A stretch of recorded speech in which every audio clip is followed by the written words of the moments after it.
Welcome to my channel Science with Mosmi. Let's start our chapter. Today we are going to start NCERT textbook of science, class 9th, chapter 5th, the fundamental unit of life, part 1. If you like the video, then please subscribe my channel, like and share it, and press the bell icon so that you can get the notification of the latest chapter uploaded by me. In this part, we will discuss about the discovery of cell, what are living organisms made up of, a little bit about cell theory, then unicellular and multicellular organism, then different types of cell, then what is cell called, why it is called the structural and functional unit of life. Cell को structural and functional unit of life क्यों कहा जाता है और ये fundamental unit क्या है, ये सब हम समझेंगे. Then we are going to start it the chapter the fundamental unit of life.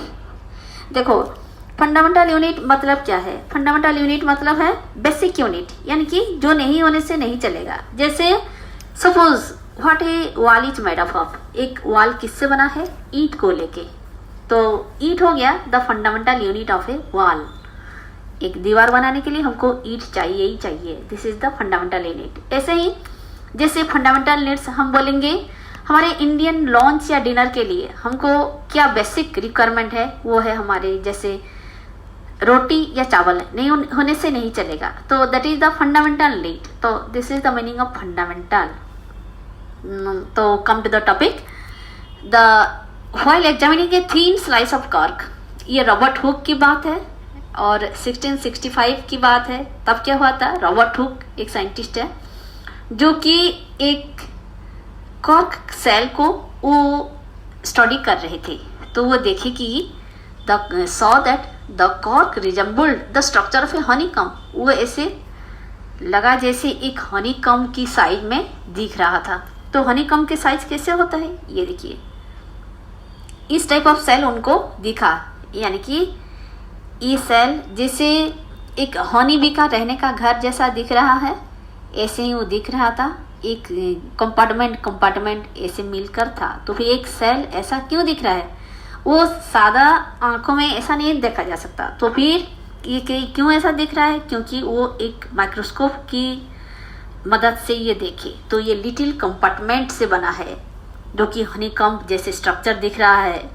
ये कर्क एक्चुअली क्या है, कर्क जो है एक ट्री की बार्क है, यानी कि बाहरी कवर. ट्री की बार्क जो कि ब्राउन दिखता है वो होता है हमारे बार्क जो है वो कर्क होता है. तो ये तो डेड सेल था और 1665 की बात थी. तो उन्होंने देखा कि ये सेल्फ डिजाइन, वो माइक्रोस्कोप जो था वो सेल्फ डिजाइन वो खुद ही बनाए थे और उसको रॉबर्ट हुक ने नाम दिया था क्या, ये छोटे छोटे बॉक्स को उन्होंने कहा था कि सेल. ये सेल का मतलब क्या है, लैटिन में इसका मीनिंग है लिटिल रूम. ए लिटिल रूम, वो किसी सेल में रह रहा है, मतलब एक छोटा सा कमरा होगा, उसे कहते थे सेल. जो कि फुल फ्लेजेड क्वार्टर नहीं होगा या फिर बड़ा सा रूम नहीं होगा, छोटा सा रूम होगा, उसे कहते हैं जस्ट रहने लायक, उसे कहते हैं cell, a little room. This may seem to be very small and insignificant, but it is very important in the history of science. भले ही ये लगता है बहुत छोटी सी बात है, पर अगर हम साइंस की हिस्ट्री के बाद देखें तो ये बहुत ही इम्पोर्टेंट है, क्योंकि इससे पहले किसी ने ये सब के बारे में जिक्र नहीं किया था. This was the first time that someone had observed that little living things are made up of. It consists of separate unit. ये जो हमारे लिविंग थिंग्स है ये सेपरेट छोटी छोटी यूनिट से बना है. ये बात पहले किसी ने नहीं कहा था और ये सेल वर्ड किसी ने यूज नहीं किया था. ये फर्स्ट टाइम बायोलॉजी में रॉबर्ट हुक ने 1665 में यूज किए. तो आइए देखते हैं what are living organism made up of. ये लिविंग ऑर्गेनिज्म जो हमारा बॉडी है ये किससे बना है. तो इसके लिए हम एक एक्टिविटी करते हैं. हम क्या करेंगे, एक small piece of onion bulb लेंगे. ओनियन बल्ब के एक पतला छिलका सा होता है ना, वही लेंगे. कैसे लेंगे, एक फोर्सेप की, एक प्यार और फोर्सेप की मदद से हम उसके पिलअप किए हुए जो उसका छिलका लेंगे. Called the epidermis. ये बहुत ही पतला होता है और उसे कहा जाता है epidermis. From the concave side, उसका कन्वेक्स और कनकेव साइड होता है. कनकेव साइड से हम ये ओनियन का पिलअप लेंगे एंड उसको हम एक वॉच ग्लास में इमीडिएटली इन कंटेनिंग वाटर, एक वॉच ग्लास में पानी लेके उसमें उसको वो जो ऑनियन की छिलके को हम डाल देंगे। This will prevent the peel from getting folder और गेटिंग ड्राई। हम पानी में क्यों देंगे? इससे वो ड्राई नहीं होगा, यानी कि पानी में देंगे तो वो गीला गीला सा मॉइस्चराइज्ड रहेगा। तो हम इसको लेके क्या करने वाले हैं, देखो इसे लेकर हम एक ग्लास साइड के ऊपर रखेंगे। पहले एक ग्लास का जो स्लाइड है, ऐसे इसके ऊपर हम एक बूंद पानी डालेंगे, एक ड्रॉप ऑफ वाटर डालेंगे और उसके ऊपर ये छोटा सा पीस जो ऑनियन का जो पील का उसका लेकर वो पानी के ऊपर हम डालेंगे। तो अब हम क्या करने वाले हैं, make sure that the peel is perfectly flat on the slide. तो उसके ऊपर पूरा ही ये ऑनियन का पील फ्लैट रहना चाहिए। अगर फ्लैट नहीं हो रहा है तो एक पेंट ब्रश लेके हम उसको सीधा कर सकते हैं। अब उसके ऊपर हम एक ड्रॉप ऑफ सैफरन डालेंगे। सैफरन डालने के बाद उसके ऊपर हम एक कवर स्लिप डालेंगे।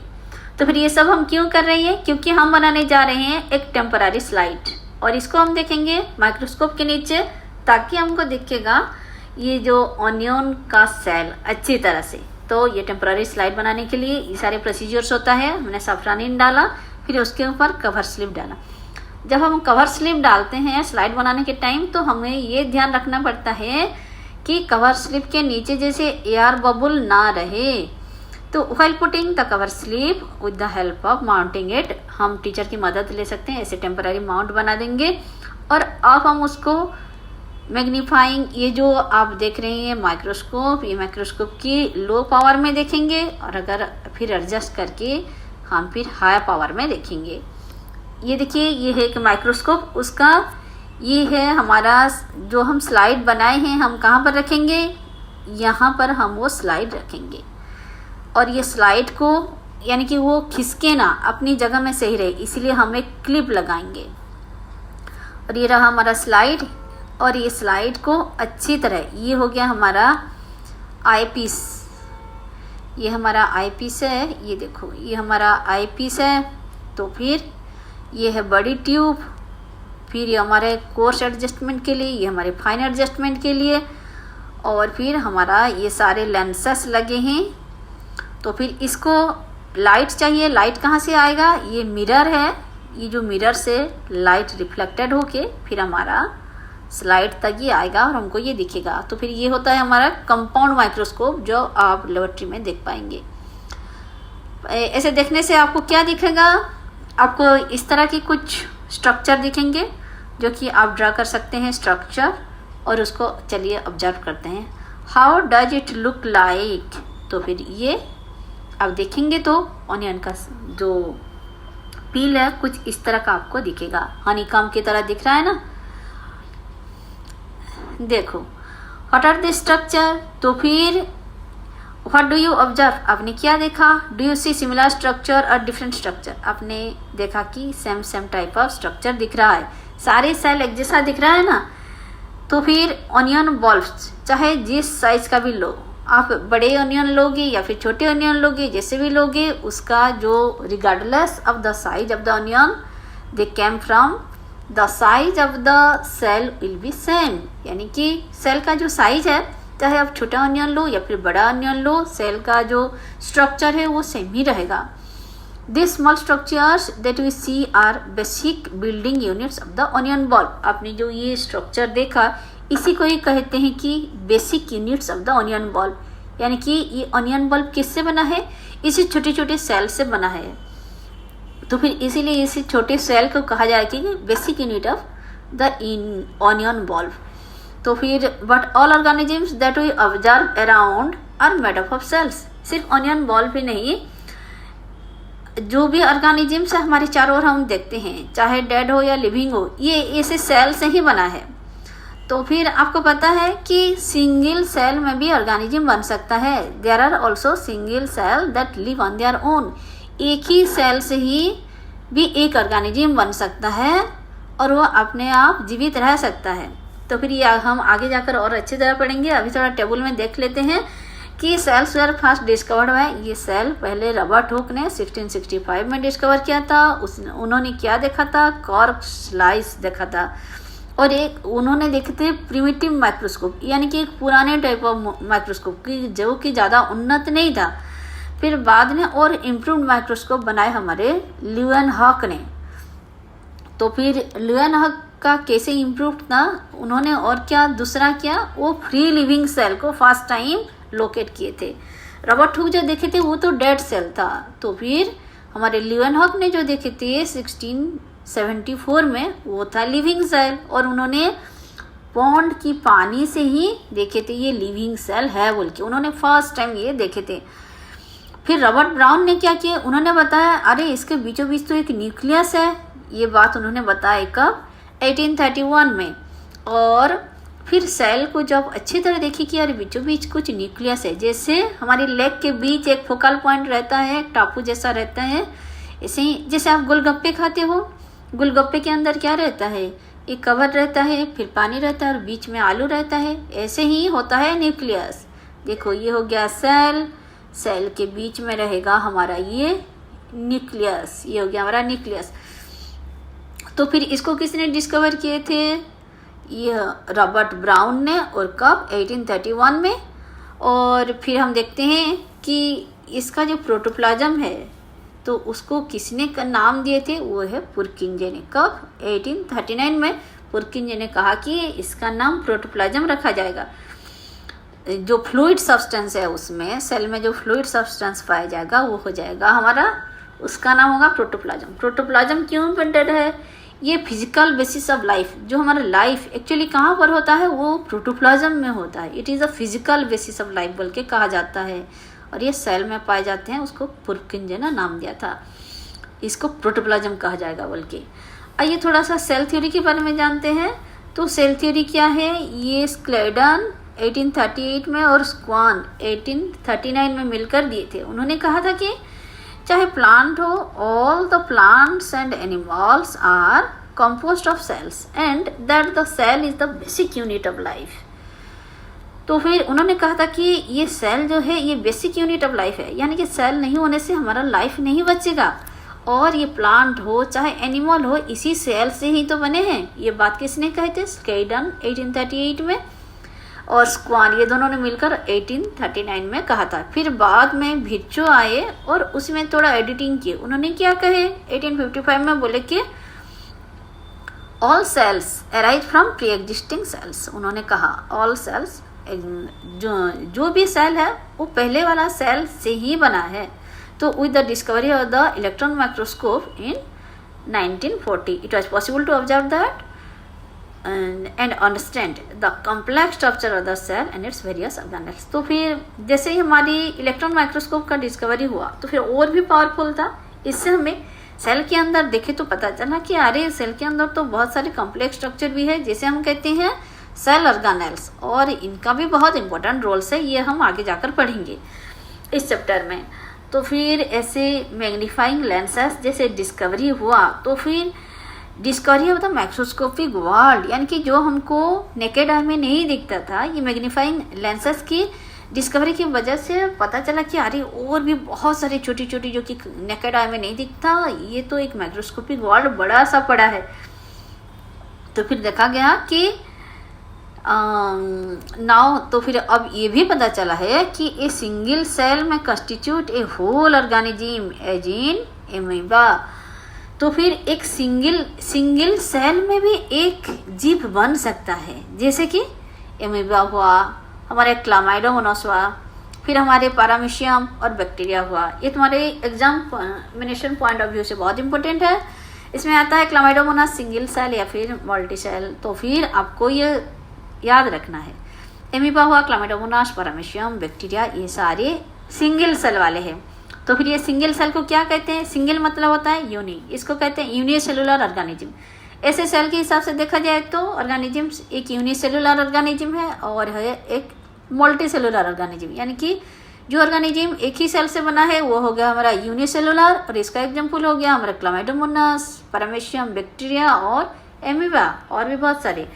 तो फिर हमारे मल्टीसेलुलर ऑर्गेनिज्म किसे कहेंगे, जो कि many cells group together in a single body and assume different functions in it to form various body parts in multicellular organisms. Multicellular organisms जो है एक से ज़्यादा, इसमें क्या है, ग्रुप ऑफ सेल्स मिलकर इस सिंगल बॉडी को बनाते हैं और इसमें अलग अलग पार्ट्स करते हैं। और वो भी इसका एग्जाम्पल क्या है, जैसे हमारे फंजी हो गया, प्लांट्स हो गया, एनिमल्स हो गया, और अभी हमारे ह्यूमन बीइंग भी मल्टीसेलुलर ही तो है। तो फिर एवरी मल्टीसेलुलर ऑर्गेनिज्म जो है ये come from a single cell, single से ही बना है। कैसे, सेल जो है वो डिवाइड करता है और फिर जाकर अपनी तरह की बहुत सारे, जैसे आप जेरॉक्स कॉपी बनाते हो ना, अपनी टेबल से बहुत से बना लेता है और प्री एग्जिस्टिंग सेल से वो अपना बॉडी पूरा बना लेता है। आइए देखते हैं कि हम एक एक्टिविटी 5.2 में we can try preparing temporary mount of leaf peels. ऐसे हम सिर्फ ऑनियन सेल का नहीं, हम अपना लीफ पिल्स का ले सकते हैं और टिप ऑफ रूट्स लेके ऑनियन का उसी से भी टेम्पररी माउंटिंग कर सकते हैं और अलग अलग साइजेस का हम बना सकते हैं, डिफरेंट साइजेस का। After performing all the above activities let's see what's the answer to the following question would be. तो अब हमें लगता है कि do all the cells look alike in terms of shape and size. अगर shape and size देखा जाए तो क्या सारे सेल एक जैसे दिखते हैं?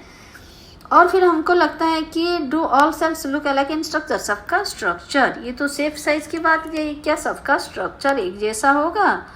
और फिर हमें लगता है कि could we find differences among cells from different parts of a plant body. एक ही प्लांट बॉडी का अलग अलग पार्ट से, ब्रेन का सेल कैसा होगा, हमारी आइज का सेल कैसा होगा, क्या अलग अलग प्रकार के होंगे? ये हमारे मन में ये प्रश्न उठता है। और what similarities could we find, अगर ये सब ऐसे अलग अलग है तो फिर इनमें सिमिलरिटी क्या है, क्या समानता पाए जाते हैं? तो ये सारे क्वेश्चंस का जवाब हमें आगे मिलने वाला है। चलिए एक के बाद एक डिस्कस करते हैं। देखिए, some organisms can also have cells of different kinds. तो एक ही सम ऑर्गेनिज्म में ये जो सेल्स है डिफरेंट काइंड्स के होते हैं। Look at the following pictures, ये पिक्चर देखिए, आपको पता चल जाएगा। ये है हमारी नर्व सेल। नर्व सेल कैसे दिख रहा है, ये लंबा सा होके एक और ब्रांच्ड है, बहुत ही लंबा है, ये इसको लॉन्गेस्ट सेल कहा जाता है। ये नर्व सेल बहुत ही लॉन्ग होता है। ये हमारे ब्लड सेल है, ये हमारी हो गया मसल सेल, ये हो गया हमारा ओवम, ये हो गया हमारा फैट सेल। तो फिर ये हमारा बोन सेल, ये कैसे ब्रांच्ड है। तो फिर ये हमारा स्पर्म। ऐसे करके अब हमको पता चला कि हमारी ह्यूमन बॉडी का ही ये देखिए सेल अलग अलग जगह में सेल का स्ट्रक्चर जो है वो अलग अलग होता है। The shape and size of the cell are related to the specific function they perform. Suppose brain में है तो फिर कैसे रहेगा, ब्रेन में हमारे सेल इस तरह का रहेगा, ब्रेन का सेल इस तरह का रहेगा। और अगर ब्लड में है सेल कुछ इस तरह का रहेगा। तो फिर हमारी बोन में है सेल कुछ इस तरह का रहेगा। तो फिर अभी हमको पता चला हमारे मसल सेल है वो इस तरह का रहेगा। तो फिर अलग अलग बॉडी पार्ट के लिए हमारा सेल का स्ट्रक्चर अलग अलग हो जाएगा। किस हिसाब से उनका फंक्शन है उसी हिसाब से हम लोग का स्ट्रक्चर रहेगा, उन सेल का स्ट्रक्चर रहेगा। सम सेल लाइक एमीबा है चेंजिंग शेप्स। अरे एमीबा जो है उसका सेल का शेप तो चेंज होता रहता है, क्योंकि एक ही सेल को वो बेचारा अपना पैर बनाएगा, फिर मुंह बनाएगा, स्टमक बनाएगा, ऐसे करता रहता है ना, उसको हाथ पैर बना लेगा सब। तो फिर उसका अपना बॉडी शेप को चेंज करता रहता है। In some cases the cell shape could be more और less fixed and peculiar for a particular type of cell. पर ज़्यादातर कहाँ पर ऐसे सेल का शेप तो चेंज होता है, पर बहुत सी जगह ये फिक्स्ड होता है और अलग अलग उसका शेप होता है। जैसे नर्व सेल आपने देखा उसका एक टिपिकल शेप रहता है। ऐसे each living cells has the capacity to perform certain basic functions that are characteristic of all living forms। तो फिर डिफरेंट सेल का अलग अलग कैपेसिटी रहता है। जैसे ब्रेन सेल क्या करेगा, वो मैसेज कंडक्ट करेगा।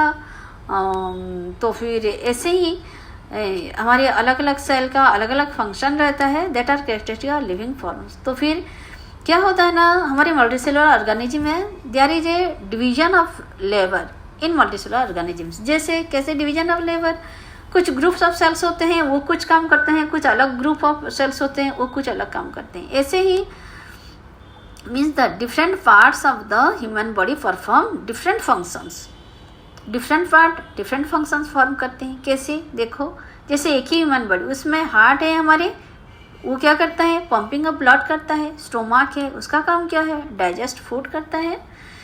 ऐसे ही डिवीजन ऑफ लिवर हो जाता है कि ये पार्ट जो है ये काम करने वाला है, तो फिर काम आसान हो जाता है और बड़ा से बड़ा काम भी आसान हो जाता है और अच्छी तरह किया जा सकता है।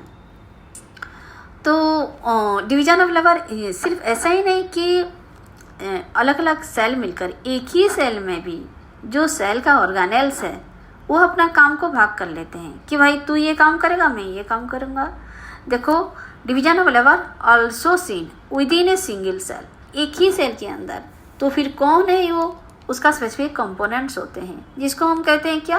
Cell organelle.